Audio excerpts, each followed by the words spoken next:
4 a.m., Port of Los Angeles. Agents crack open a steel container and stare at 4 tons of narcotics. Then radios light up across 5 states. You clicked for the bust. You're in the right place. What turned one container into synchronized raids from Las Vegas to Albuquerque, Phoenix to Salem, and into Utah? Stay with me because we'll trace the investigative breadcrumb. Names, stash houses, cash piles, and the leader prosecutors say tied it together, Heriberto Salazar Amaya, and show how a port seizure became the largest fentanyl pill takedown in DEA history. Before we move on, please take a moment to subscribe to the channel and like the video. 4 tons on a pallet grabs attention, but agents leaned in for the quiet details. Containers talk if you know the language. Labels that don't line up, density that's off, codes that repeat. So the question wasn't how much, it was, what inside points to the next door to knock on? At 4 a.m., the port runs on routines. Yard tractors hum, cranes swing, and a line of boxes rolls into non-intrusive inspection. X-ray and gamma imaging paint a grayscale of the cargo without breaking a seal. Officers match those scans against the manifest. Commodity, weight, packaging, shipper, consignee. One scan throws a flag. The density block where furniture should be reads wrong for wood, wrong for metal, and too even to be a mixed load. That sends the container to secondary. Paperwork gets another look. The import line lists a small trading company with a brief history and little footprint. The destination address shows a warehouse suite number that, on cross-check, doesn't exist. Inside the exam bay, they break the seal and start counting layers. Pallets hold crates that look normal until a pry bar shows a split. False bottoms. Under the decoy slats sit vacuum-sealed bricks pressed tight to beat air detection. Next tier, blue barrels labeled as fasteners, but the heads don't match the weight. Pop a lid, and there's another wall, heat-welded plastic over pill bags, each bag stamped with a color imprint repeated across lots. On the edge of the sacks, a lot code repeats with slight font drift, suggesting the same supplier press but different runs. The lab swabs test positive on site, and the tally grows with each barrier removed. The targeting team backfills the how. CBP, HSI, and DEA feed container data into algorithms that score risk based on shipper history, origin routes, bill of lading anomalies, and links to prior seizures. The system ranks what deserves a closer look. Analysts run bill of lading analytics to spot patterns like round-trip voyages with odd transship points, or a consignee that only ever appears when certain exporters are listed. That's how one box gets pulled while 1,000 roll past. When anomalies stack, density mismatch, shell company, dead-end address, the score climbs, and the search gets the green light. The smartest finds don't glow on a scan. A false panel on the crate spine hides 3 cheap phones, 2 QR stickers, and a paper scrap torn from a ledger. The QR codes resolve to short links that redirect to dead pages, but the path strings include a fixed 4-character tag. The ledger fragment carries a route code written in shorthand seen before in Southwest Seizures.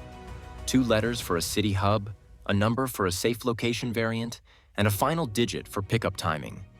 None of that proves leadership, but it builds the thread agents can tug without spooking the whole line. Forensics makes the link stronger. Pills from different bags share the same imprint depth and edge burrs, pointing to the same style of dye. Binders in the mix include lactase, which is common in certain press setups. When a lab sees the same binder ratio and imprint geometry in separate seizures, it suggests common tooling or a shared press site.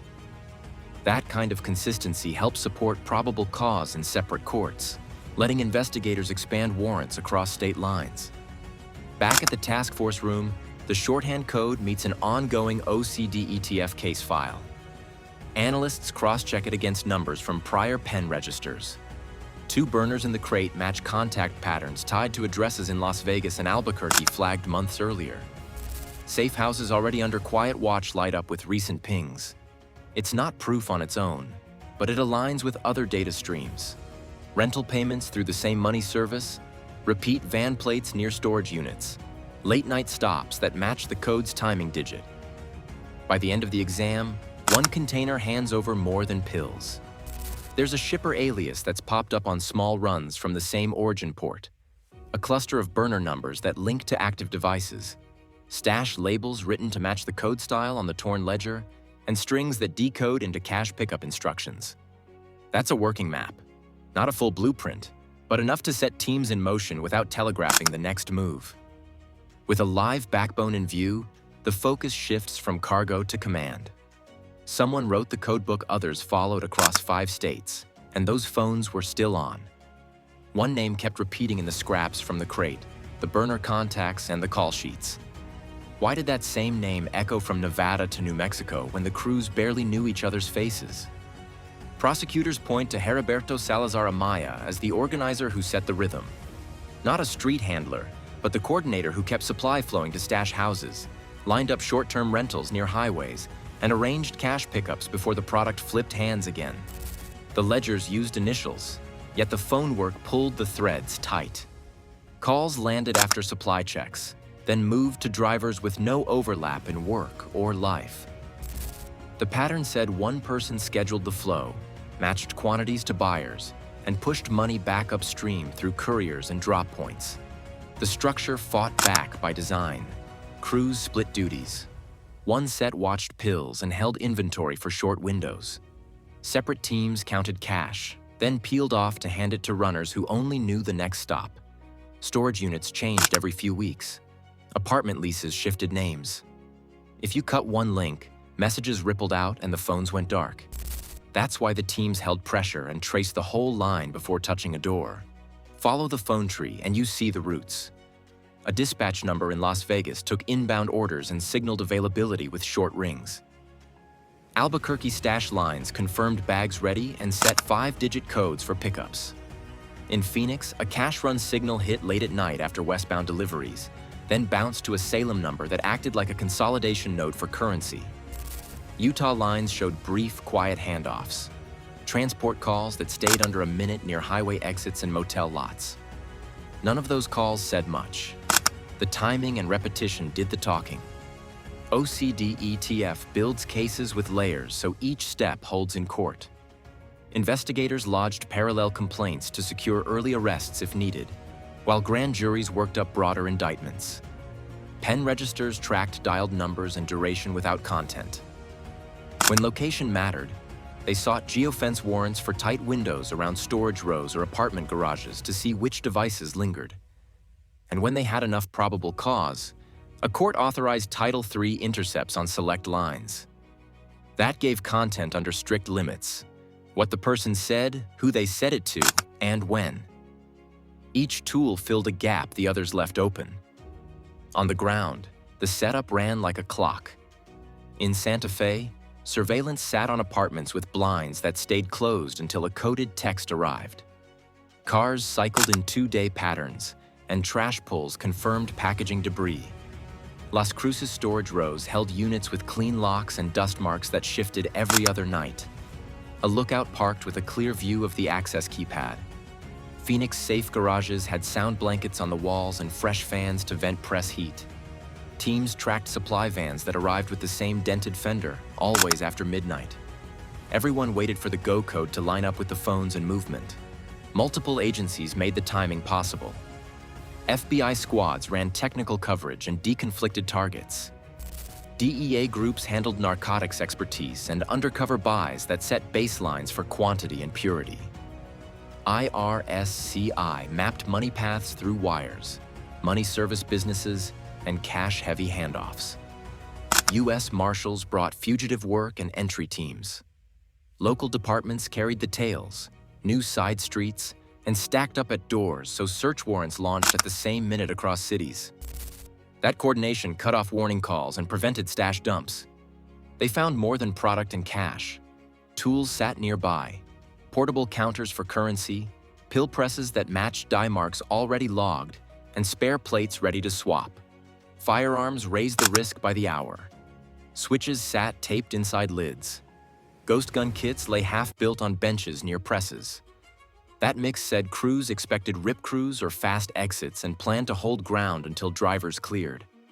Calling the organizer and mapping the nodes turned the LA discovery into a conspiracy map.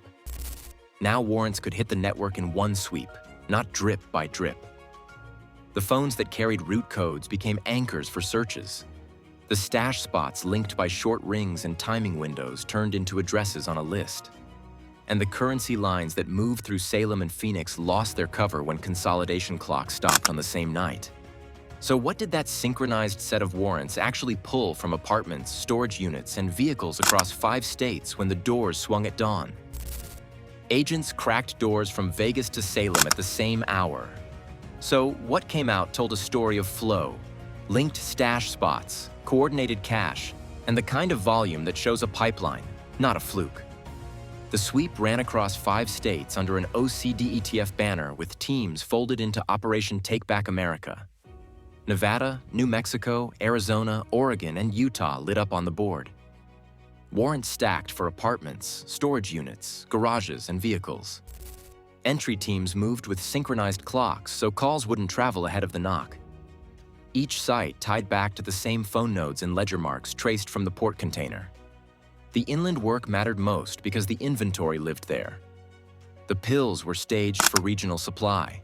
The cash waited to move, and the logistics sat within reach of highways. Public attention sat on the LA dock, but inland rooms held the mass. In window-dark apartments, vacuum bags of blue tablets filled totes. In storage rows, stackable bins held more, with lids cut to hide heat-sealed bundles. On folding tables, pill residue dusted the edges next to disposable masks and nitrile gloves. Counters sat next to money bands. The photo from a single crate turned into rooms of product and currency ready for drivers who knew the schedule in codes and short rings. New Mexico carried the heaviest weight. In Albuquerque, agents logged roughly 396 kilograms of fentanyl pills and about 11.5 kilograms of fentanyl powder, packaged by lot with repeating imprint patterns. Across town, a separate apartment held more pills in closet towers, with routing tags that matched earlier call traffic. In Santa Fe, teams pulled hundreds of thousands of pills from bins and duffels, staged for pickups keyed to weekly cycles.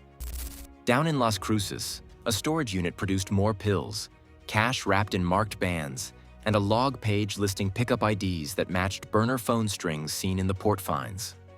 Numbers from other nodes put money in motion.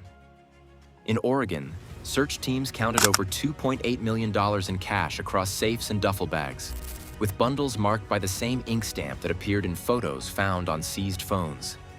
Phoenix sites yielded near $390,000, much of it in small bands suited for courier concealment. In Albuquerque, about $610,000 sat near packaging supplies and a compact counter.